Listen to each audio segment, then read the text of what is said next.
My name is Jason Balo. Thanks in advance to everyone that carved out time from their busy schedules to participate in this session. Um, as Jeff mentioned, I have executive vice president responsibilities at Hackett for the Americas, which includes our Oracle and revenue enhancement practices within, including RecView as well. When our team was putting this together, it just became evident that I wanted to get on and contribute with a few words, because what I'm seeing in the marketplace is profound as it relates to the opportunities that organizations are facing regarding enhancing and maximizing the revenue and profit that they can generate within their businesses. The climate, both in the large organizations as well as in the middle market, is rife with a situation of additional complexities that have built up: product and SKU proliferation, customer proliferation, new channels, channel proliferation, new ways to go to market, business units that are added not only organically but through mergers and acquisitions. All of that has created an environment in which it's more difficult for us to bill efficiently and effectively as it used to be years ago. Not to mention the fact that the very fundamental ways in which we bill are also becoming more and more complicated. Okay, the way in which we commercialize our businesses, whether that's driven by us with a shifting set of factors that our leadership teams put in place, or if those are forces of change that are being driven to us, whether upstream or downstream in our value chains. But suffice it to say that if you feel like some of those factors are things that your organization is dealing with, it is highly likely, and we'll talk a bit about some of that evidence that's out there, but it is highly likely that for all of the hard work that you do operationally, commercially, you may not be recouping every dollar that is owed to you. And so what we've done today is going to take you through a series of perspectives relating to the situation, how we see organizations embracing and addressing the situation, what mechanisms they're using to do so, and specifically within the Oracle ecosystem, the RecView platform, which really creates a set of guardrails, for lack of a better term, that really snap that set of billing practices and that revenue optimization model in place for your people to operate efficiently and effectively. So with that, I'm thrilled to go through and spend the time with you today on this. There will be opportunities for feedback, certainly for questions, and also the material distribution and so on and so forth. So with that, I will turn it over to our other speakers today. Thank you. Thank you, Jason. So as Jason indicated, we have a number of topics on the agenda. You can see on the upper right-hand corner. We'll do some quick intros followed by value drivers, and then we'll get into the mechanisms that we can transform the order-to-cash process. Then we'll follow up by talking about some case studies that are out there, and then cap it off with a how do you begin this journey, and how do we recommend you begin on this journey. So that's on the deck for the next hour, and appreciate your audience today. So again, just putting faces to names here. I'm Josh Nielsen. I'm a principal in the Hackett Strategy and Business Transformation practice. I have over 25 years of combined consulting and industry experience, really across the board in terms of service model design, implementation, technology design, and implementation, and have led many major transformations for clients, and then also within industry as well. Robin, you want to introduce yourself? Great, thanks, Josh. Just to open up, just to say how thrilled I am to be in a shared panel and group, sharing with you our experiences working together, RecView and the Hackett Group. We've had a partnership for several years now, and the alignment is almost uncanny. So great to have you all here today and to share this journey that we're going to take you on today. But just in terms of my background, I've been with RecView for just over 3 years. Prior to RecView, I was with a company called Blackline as RVP in UK, covering UK and Ireland. But my background really prior to that and throughout my career has been around driving value through software solutions, usually third-party solutions that add value or that add a layer of function to an ERP system that can't cater to that requirement off the bat. So that's my background, but yeah, really good to be with you all again today. I think the objective for us today is really to focus on those words around value. And so I'll hand over to you, Josh, and you can sort of lead off with the value story, and before we get into the detail as to solutions and customer stories. Great. So I want to just hit some highlights about some of the pressures that companies are facing. And you can see here that there's a wide disparity in what we call a high-performing company versus an average company when it comes to efficiency on order to cash. And you can see here that the top-performing companies, those that have invested in process standardization, leading technologies, generally can do the order to cash process with 43% less FTEs. So right off the bat, there's a big opportunity from a pure efficiency play that companies can benefit from. We, as a research-based consulting firm, we also do a number of studies and surveys, and I'll hit some of the highlights here. But what we basically have found out that companies really are not satisfied with their current applications out there. So, for example, 60% of companies in a recent survey said that the contract to billing integration really falls well short of their expectations.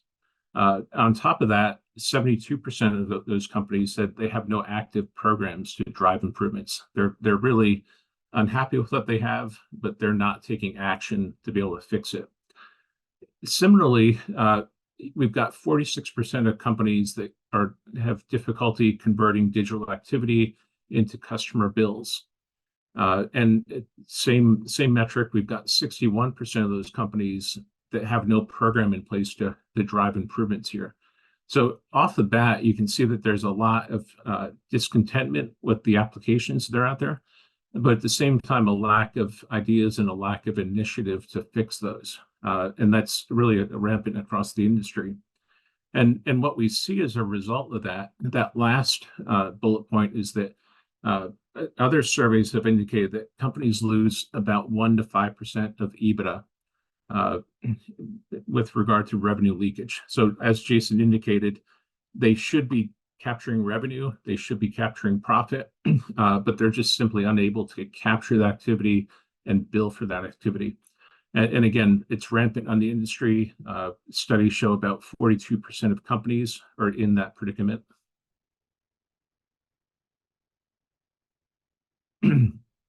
So what's forcing this? So why is it not simple like it was 20, 30 years ago?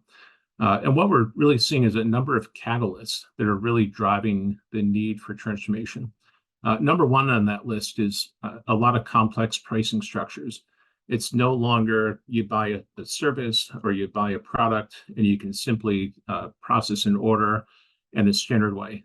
There's a lot of unique billing structures that combine subscriptions, they combine individual service fulfillment, and it really translates into a complex pricing structure. Customers also are large enough that they negotiate deals, so your ability to have a standard rate with standard services is really hindered because of the need to meet customer requirements out there. And as a result of that complexity, oftentimes companies are unable to bill for that complexity. They end up leaking revenue. They can't consistently bill for activities that they're doing. And that results in a loss of profit and really missed profit opportunity. We talked about incremental FTEs. So because of the complexity, people aren't, they don't have systems to be able to keep their people efficient. So anytime you get a new type of requirement, you have to meet that with manual power. It's throw FTEs at it, fix the problem. And that's coupled with the fact that companies really have legacy applications that are out there. They may be old legacy ERP platforms. There may be best of breed solutions from 20, 30 years ago, but they're really inflexible. The ability to modify them, be flexible to meet the new pricing structures is limited. And therefore, you end up throwing people at it, or you end up leaking revenue. And finally, the lack of customer insights is another driver. Because we don't have good information, consistent information, the ability to analyze revenue streams, really try to figure out how to optimize revenue streams is limited. And therefore, customers aren't served well, and you can't really aim your resources at the most valuable customers. So on the right, we basically have some of the strategic benefits here, and we'll talk more about this throughout the presentation. But you can see here from a customer experience, there's a lot of benefits from an agility, adaptability. As new pricing structures, new services get added, you're able to keep up with that, bill for it appropriately, collect revenue on it. There's a scale factor. So as companies organically grow or grow through acquisition, the modern order to OTC cloud adoption really enables companies to have platforms to build upon, and really you can throw anything at it and scale up your company appropriately. We talked about insights. There's a point about talent. So you want to be able to have scalability with your talent pool. Every time you grow the business, you don't want to have to throw more resources on it. You want to be able to develop skilled employees so that as the business grows, you have skilled employees to manage that growth without really exploding the headcount that might be out there. And then the final point is about control and risk management. There's a lot of laws and regulations out there. There's the need to have accurate books. So the compliance and the controls continue to expand, and revenue obviously is a big area of focus. So if you can get really streamlined order to cash systems, it cleans up a lot of controls and risks that companies face. So there's a lot of opportunities that companies can pursue to drive improvement in order to cash. And it's not a one size fits all. You can see, and your companies probably have these, but you can have a modern platform, which is what we're going to be talking about today. You also have RPA, analytics, collaboration. AI is taking off in a big way. Chatbots are out there. But you can see here what in our surveys, we look at all those different technologies that are out there. We look at the benefits that are being delivered by those technologies. And you can see on this chart that adopting and implementing a modern platform is the biggest driver of benefits for companies, whether it be with regard to headcount, efficiency, or customer experience, or optimized cash flow. These are all areas that a modern platform is going to deliver a lot more value than an RPA program or analytics program. So the point is that the investment in these platforms really yields significant benefit, not only in year one, but on an ongoing basis as well.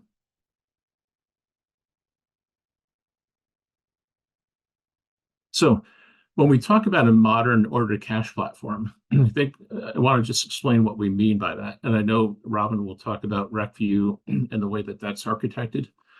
But from an end-to-end perspective, what we have are a series of functionality buckets that tie together and make sure that from beginning to end, you have a consistent flow of information, and you're able to really transact the business consistently with good handoffs between applications throughout the process. But it all starts with data mediation. And what we mean by data mediation is that you're able to capture operational transactions, whether it be usage or subscriptions or anything else. These are generally high volume, millions of records a day that are being transacted. And these data mediation layers allow you to capture all that operational activity, standardize it, and apply logic to it. Once you get that data in, there's obviously a billing and some people call it customer charging engine, but that really applies dollars to the usage that is being out there. So you can see that you get the activity times the rates coming in from the contract, and that enables you to really calculate the customer bill directly from the contract, directly from the usage that the company undergoes each day. Once that bill gets created, obviously it gets handed off to be invoiced. And we look for a lot of features when it comes to invoicing. It can't just be a single invoice per line item. Customers have a lot of requirements to bundle multiple activities onto one invoice. They may have daily invoices, they may have weekly invoices. The point is that there's a lot of customization that customers require on invoicing, and you need a really modern system to be able to meet the challenges with custom invoices. Coming off of invoice creation, you want to be able to present that invoice with multiple channels, whether it be EDI, it could be a customer portal, it could be a data push via an API. There's a lot of different mechanisms to deliver that invoice, and they continue to expand into more digital platforms every year. The invoice, obviously the financial transaction, we want to be able to capture in an integrated financial system. We want to collect the AR, conduct all your collections, recognize revenue in that integrated financial system, and that will ultimately feed any type of enterprise performance management system with regard to planning, forecasting, analytics. So again, from what is a modern order to cash platform, it is that bundle of end-to-end capabilities that are strung together. They have standardized data, they have clean handoffs between applications, and in total, they deliver that that revenue model without leakage, that's efficient and meets all the customer requirements. Okay. So again, getting into goals that companies are pursuing here. And you can see here on the left, what are the goals that we typically see companies pursue with a improved order to cash process? Number one on that list is being able to generate revenue by monetizing business activity. So I was talking before about having millions of transactions that companies have. It could be calls, it could be widgets going in and out of a warehouse. It could be individual units of equipment being rented. The point is any one of those transactions that you operate each day could be a billable activity. And you want to be able to take all those activities, make sure that you can apply rates toward it and create revenue off of that stream of activity. So that's always a number one objective. Number two is that you want to eliminate that revenue leakage that we talked about, whether it be missed billing opportunities, whether it be incorrect pricing. These are all areas that revenue leaks, and the modern platforms really have a goal of closing up those leaks, making sure that you can really optimize that revenue model from beginning to end. We get into number three about optimizing discounts. Every business has different discount structures, different types of deals with customers, and you want to be able to really optimize where you make those discounts and then be able to govern that you're not discounting for lower value customers that are out there. Point four is all about the DSO. you want to be able to reduce the time to invoice and increase the invoice frequency. This really gets at the working capital aspect. Companies want to clean up the balance sheet. They want to reduce DSO, and a modern billing platform is a great mechanism to be able to do that. 5, Robin will be talking a little bit more about complex revenue sharing with partners. These are often complicated accounting transactions, but with a modern platform, you really have a good mechanism to be able to share revenue, automate that revenue sharing with partners, and that's another feature of a modern platform. Revenue recognition is a big topic from having really solid financials, being able to meet audit, being able to meet any type of control issues that are out there. And then 7 is being able to enable financial forecasting and budgeting with the reliable transactional data feeds. No lumpy revenue models. We get a consistent feeding into financial forecasting, and that really enables the business to better plan both operationally and financially. On the right, what we see here is what are the different functionality buckets that deliver that, and we'll be talking more about that in general, and then with RecView as an example here. But monetization, the ability to bill customers, the revenue sharing, revenue management, the integrated financial platform, forecasting and planning and analytics, these are all features, major features that you want to look for in a modern order to cash platform. And we'll talk a little bit more about what each one of those are shortly.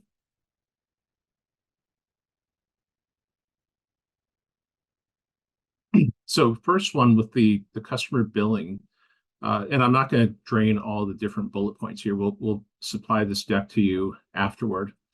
But what we look for is really some of the key features here about reducing revenue leakage, being able to have accurate pricing that's tied to contracts, the ability to control discounting. These are all key features that you want to have in a order to cash system.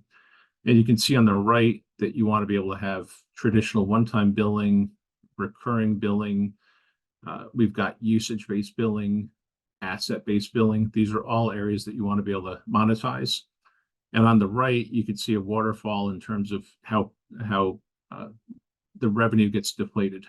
And these are all areas that you want to be able to control, whether it be an incorrect price, whether it be a discount, whether it be a deduction that might be out there. These are all areas that deflate the revenue potential. And you want to be able to really control that and govern that across the board.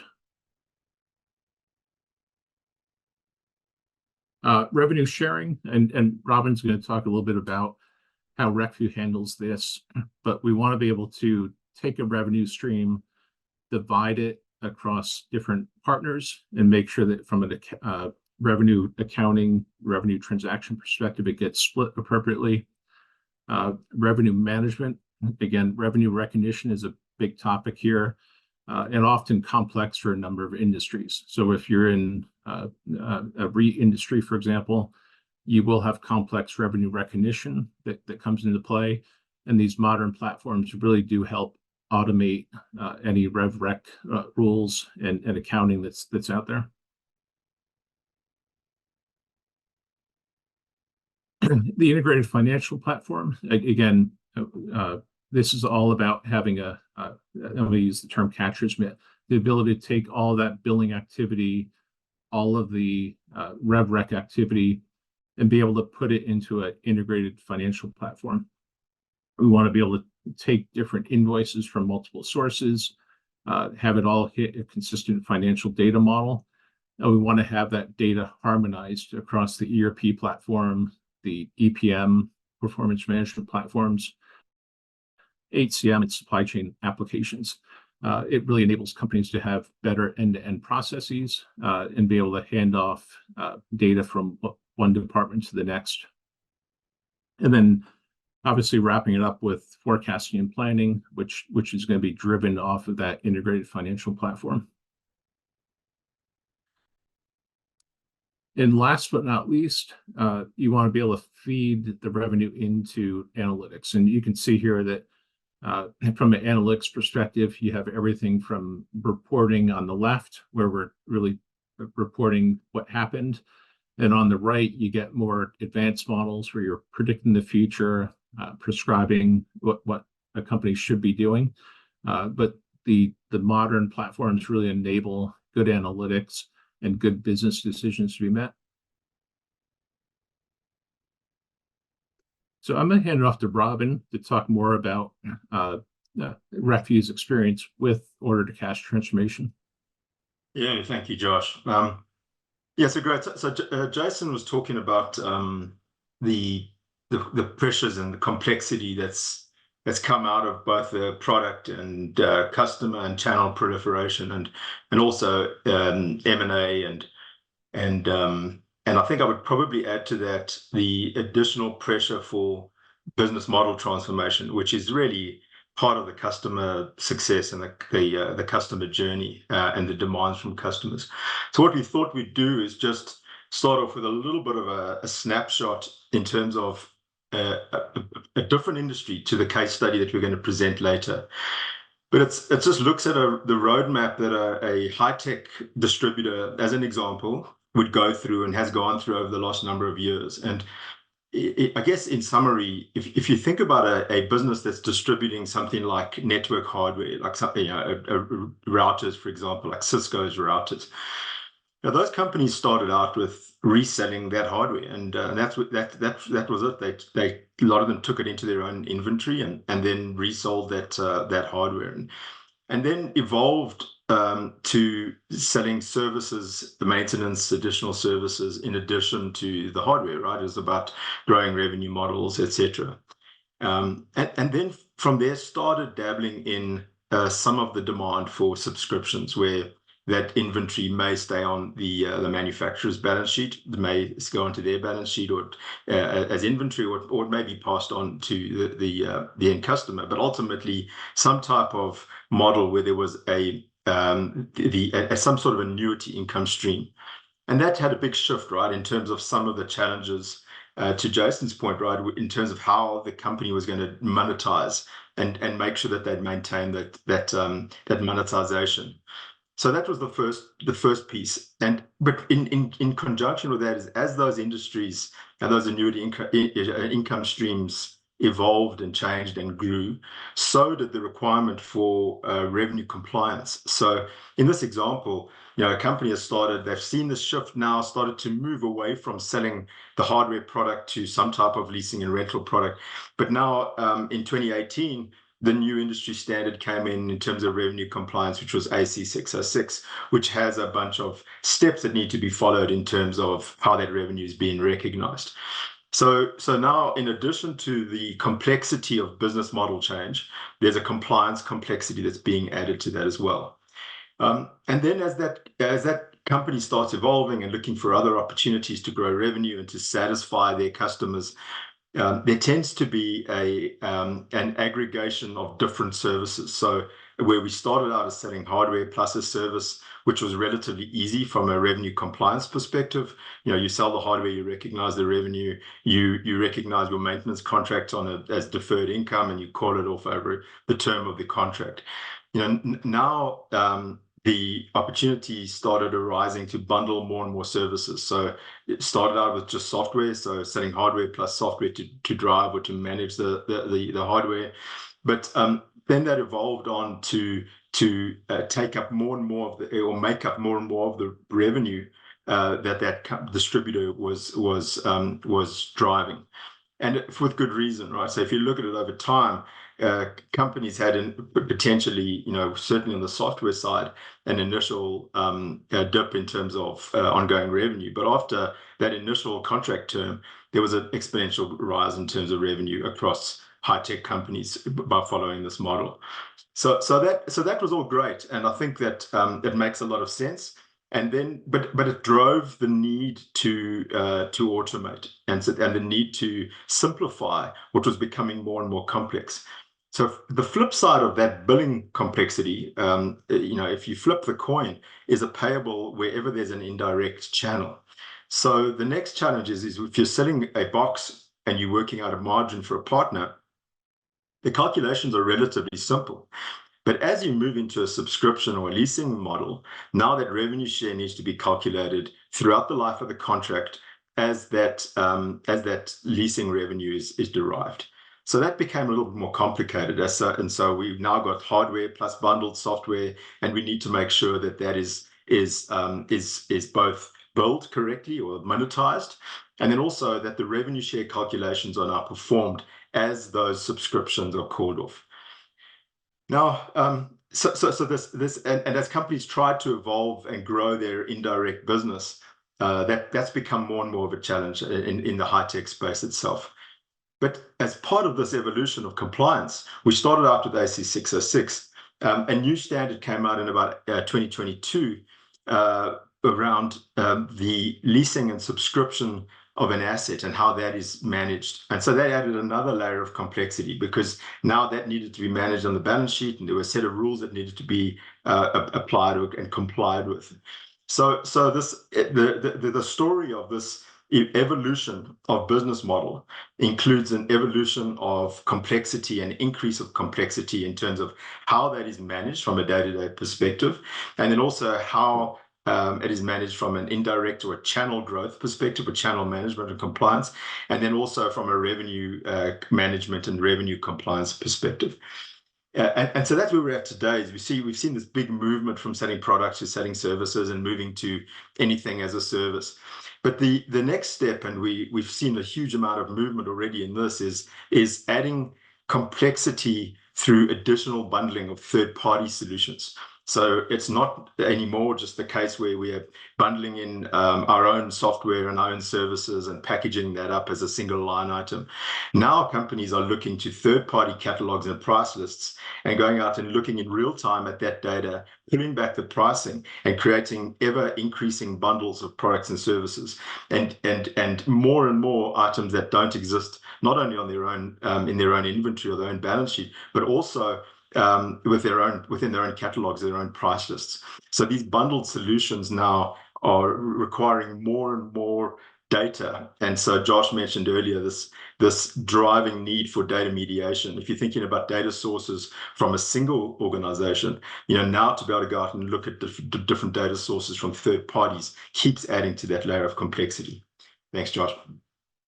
So in this example, what's the solution? The first is really to look at the automation and simplification of monetization of billing as a starting point. So that creates the platform from which one can launch and can move into all of these other opportunities that exist.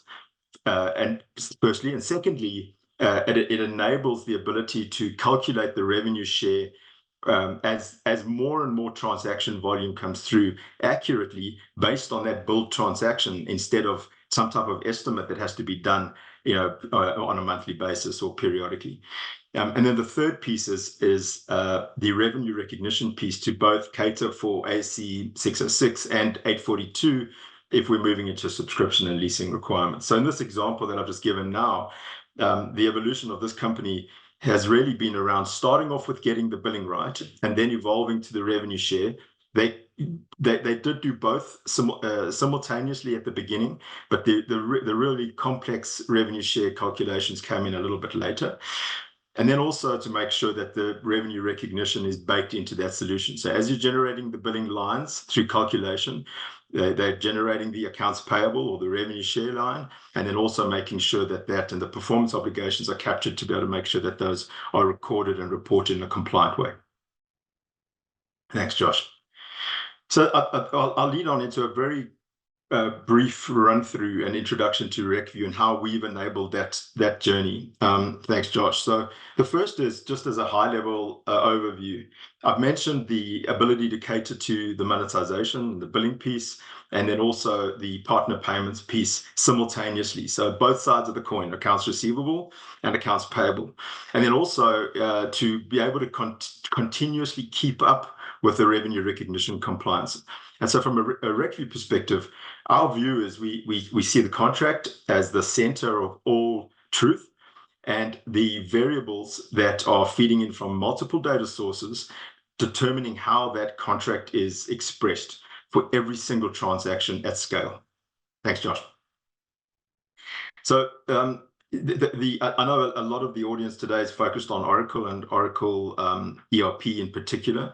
And so just before I introduce the platform, we are an Oracle marketplace solution, and I won't go through all the bullet points, but the key is that our data mediation layer and our integrations are baked into an Oracle Fusion and Oracle eBusiness Suite integrations that make sure that data is constantly maintained, and also that RecView is actually accessed from within the Oracle interface from a UI perspective, and a really seamless journey for a user who's busy using Oracle Cloud, for example, and RecView at the same time. Thanks, Josh. Okay, so the blocks that you see on the upper right-hand side really cover the framework, and the first I'll highlight is the contracts. I've already mentioned the contract is the center of the universe, so all rules, and if we've got customers like Hertz Car Rental, for example, with over 100,000 pricing rules, those rules are then dependent on data coming in, and the next layer is our data mediation layer. Josh, thank you. So I think the key message there is that when you've got disparate data sources, there is a reliance on multiple formats of data. The source systems is not going to change. What needs to happen is how that data that's coming in from those source systems is translated and mediated to make sure that it's meaningful in terms of looking back at those pricing rules and those contractual obligations, and making sure that those are reflected in how the billing takes place.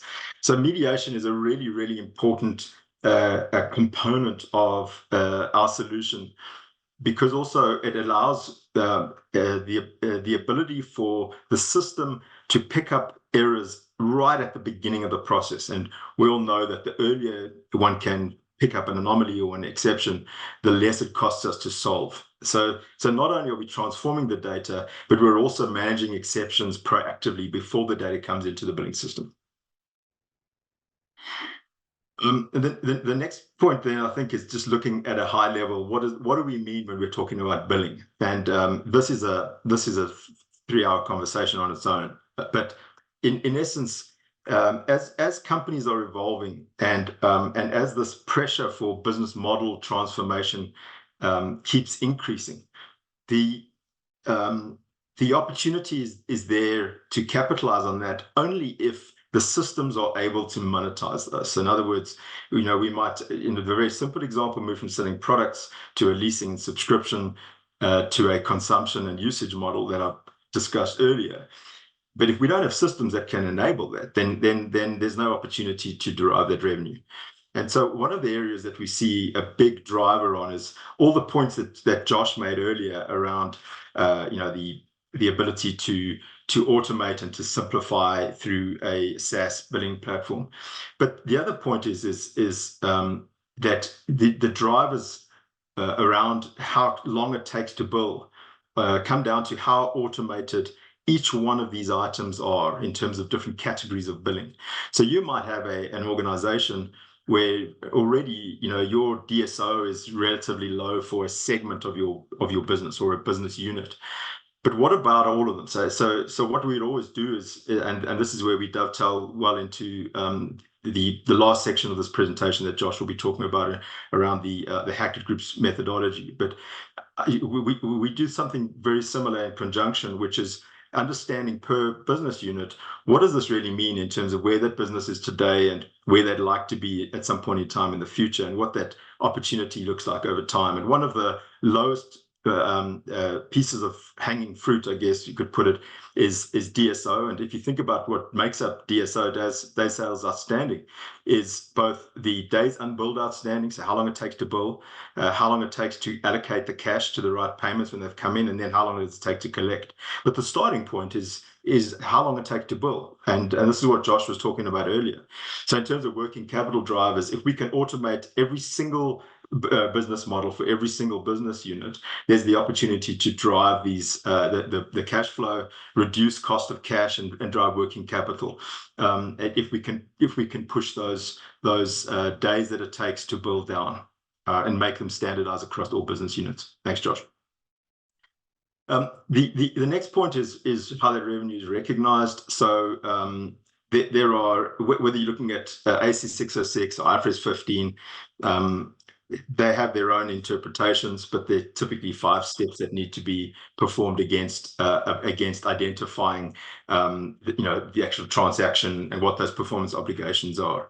And it's really, really important on that side to make sure that one properly IDs the different performance obligations and make sure that from that perspective, the variable considerations around those performance obligations are captured. Because if one hasn't captured those variable considerations, then it's not possible to drive the correct pricing, which then makes it difficult to in a compliant way manage the revenue recognition. So as companies are moving to more and more variables coming in, those variable considerations need to be captured. So our revenue recognition platform drives that process from an ASC 606 perspective, and make sure that that as those modifications to those variable considerations are made, that they're also captured, which then automates the recognition of revenue, which would otherwise be a very manual process. Thanks, Josh. And then just the last one, I think, is around partner compensation. So this is, I mentioned earlier, the flip side of the coin of receivable is if we have any indirect channel, how do we calculate the revenue share to that channel? So if you're a media company who has revenue share based on an advertising block on a web page, if you're a hardware reseller with a reseller channel, if they're in any sort of co-location with a REIT and a hospitality company, those all have challenges around calculating a receivable, but also calculating a payable. And often those need to be calculated at the same time. And that could take form of franchisees with royalties, or they could take the form of a classic reseller. So there are a huge amount of permutations, but the opportunity then arises to perform the calculation simultaneous with the billing calculation. Thanks, Josh. Okay, so I think from that perspective, that gives you, I guess, a more generic, slightly different industry profile. And now I'll hand over to Josh to talk a little bit about one of our customers, our joint customers in the cold storage supply chain space that we started working with a number of years ago. So thanks, Josh. Great, thanks, Robin. So Robin explained that RecView is very much of a Oracle marketplace partner, has great pre-existing adapters, and that's exactly the solution that was put in place with this cold storage client. And you can see here on the left, it was a full implementation of Oracle Fusion Cloud, everything from ERP to HCM to EPM, all the modules were put in. But really the big driver of the program was the ability to stop revenue leakage and be able to build complex scenarios. And you can see here that RecView was the enabler. That was the modern order-to-cash platform that enabled us to do billing, revenue recognition, data mediation. These were all big areas of focus and big drivers of value for the program. And I'll talk a little bit more about this particular case. And it's it's a company that has warehouses globally, a large network. We're talking hundreds of facilities, and they provide services for retailers, food manufacturers, any type of distributor that's out there. And you can imagine that with their global footprint, they have all types of transactions occurring. They had over about 36 different platforms for transacting their business. So warehouse management systems, transportation management systems. These were all day-to-day transactional systems that were used to facilitate the business. But the point is that you had to be able to derive customer bills off of those day-to-day transactions. And that's where the complexity came in, about taking all that high volume data and be able to bill for it appropriately. The other point was that contracts were important. So there was a wide array of contracts that were out there, from acquired companies some of these contracts went back years from long-term partnerships, and the ability to get a standardized contract, standardized billing rates, and be able to take all of that transactional complexity and pipe it into the solution. It really was a big driver of value. A couple other points: they had an extensive network of people that were engaged with customer billing, and you can imagine, because there's a lot of people touching it, you've got dozens of different applications that are out there. Billing was very inconsistent from one facility to the next. So the customer experience was really compromised because the invoice would look different at facility A versus facility B. The way that the charges were calculated were even different between facility A and facility B, which really, from a customer experience and from a revenue capture, really provided a lot of challenges for the company. So those were some of the highlights there. So what was put in was the RecView platform. It took all those millions of transactions that occurred every day, and really we were able to monetize that, apply a consistent contract to that day-to-day transaction flow, and be able to invoice customers on a more frequent basis.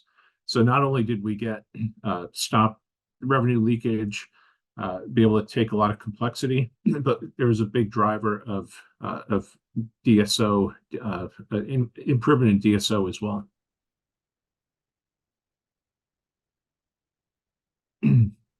So again, that was a cold storage. I know Robin talked about a high-tech company before, but generally what we look at a modern billing platform, the industry profile, generally the companies would be asset intensive.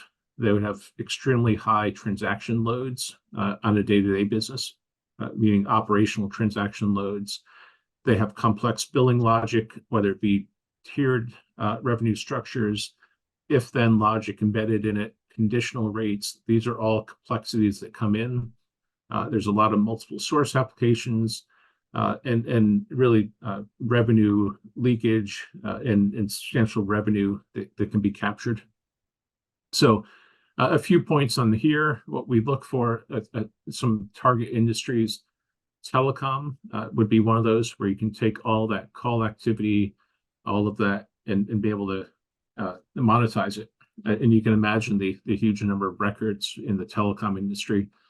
Same thing with high tech, whether it be software or hardware as a service. These are all great use cases for these advanced billing platforms. Data centers, logistics companies, equipment rentals, and media. These are all areas that really meet that industry profile of being asset intensive with a lot of complexities with the billing logic. Robin, anything you want to add on this? Yeah, just very briefly, Josh. I think I don't want to take too long, but one of the areas where we see a lot of complexity increasing as well is areas where there's some type of co-location transaction. So we've given a couple of examples there around data centers and telco, but the complexity is around the requirement to bill the co-location partners based on revenue, but also to share some of the costs. So, for example, there may be shared marketing costs or shared overhead or utilities costs, etc. So that's an area that we see increasing complexity in as well, is where there's co-location. And then in the logistics piece, that journey that we presented earlier, we spoke about, that we see high-tech companies going on. Similarly to our cold storage and logistics industry example, we see a lot of change in that area, where there's a lot of movement from kind of 3PL right through 4PL and 5PL to be competitive, and where a lot of that opportunity exists. And some of those businesses are shifting in terms of asset ownership. So you have various mixes of asset ownership. You have various mixes in terms of how those assets are managed and maintained, and how the usage is recorded, which obviously feeds back to billing, etc. So just a couple of examples. Yes, thanks, Josh. Great. Thank you, Robin. So I want to talk now about how do you get started on the journey? It's not always easy to turn on overnight, but I want to give some thoughts on how do you get started? How do we as Hackett suggest clients get started? So I'll talk through some of the ways to get going. And you can see here that we have our a standard Hackett blueprint approach. And you can see that we start off with a baseline where we collect a lot of the current state about where is the data coming from, what types of processes exist today. The data model becomes important in terms of understanding customers, contracts, prices, locations. All those are relevant topics that we establish in the baseline. And then point is you start looking at the guiding principles. So you do a good inventory of the current state, understand where the difficulties lie, and that comes up with the guiding principles. We also suggest what we call order to cash triage or value capture. And generally this would start from day one as well. But what we mean by that is we want to be able to look at the in-depth analytics with regard to order to cash. So this means looking at the current contracts, tying those contracts back to billing activity, and really understanding where there's gaps. So there could be opportunity to bill for something, but because of system limitations or process limitations, it's not being appropriately billed.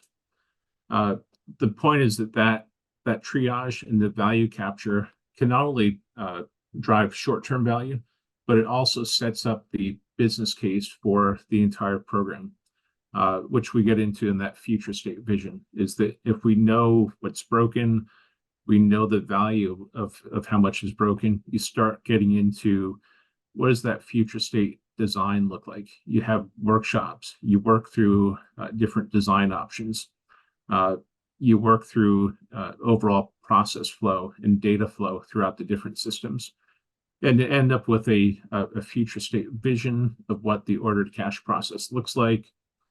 That coupled with the business case from the order to cash triage allows you to develop the business case and a roadmap so that you can really drive support for the program, drive a timeline for the program, and really start to get funds released to go down this path.